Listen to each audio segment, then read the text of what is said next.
In 2001, a real-world exercise tested the emergency response to a bioterror attack on the continental United States. The operation was called Dark Winter. Within just a few days, the simulation spiraled out of control.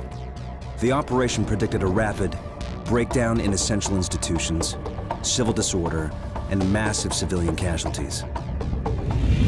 Dark Winter has revealed how vulnerable we've become. Our lifestyle, our security, our safety depends on a delicate and unstable economy. We've created a system so complicated that we no longer understand how to control it. Oil, power, shipping, transport. We live in a complex world. And the more complex it gets, the more fragile it becomes. The system is built on a global supply chain that gets things where they're needed, just in time. We've created a house of cards. Remove just one, and everything falls apart. And what's fueling this system? Money. Americans can spend $90 billion in a single day of shopping. Last year, 200 million people swarmed their local stores on November 23rd. We call that day Black Friday. Did you know that a flu virus can survive on the surface of a banknote for up to 17 days? One day, there will be a pandemic. It could begin during the crush of Black Friday sales.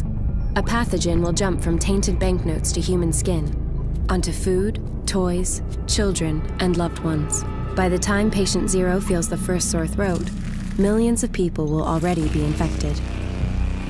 From this point, the breakdown will happen fast.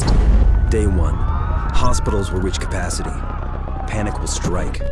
Day 2, quarantine zones will be established. Resources will be rationed. Transport will go into lockdown. Day 3, international trade will stop. The oil will dry up. The stock market will collapse. Day 4, the power will fail. The shelves will be empty. The taps will run dry. And once hunger and despair take hold, people will do anything for survival.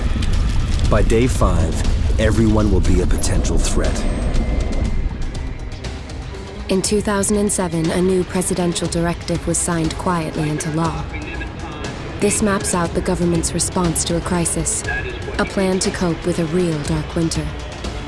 It is known as Directive 51.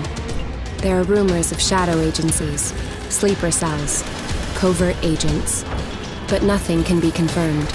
Our complex world is primed for breakdown. And once the chaos strikes, there won't be resources to save us all. The only question left is, what will it take to save what remains?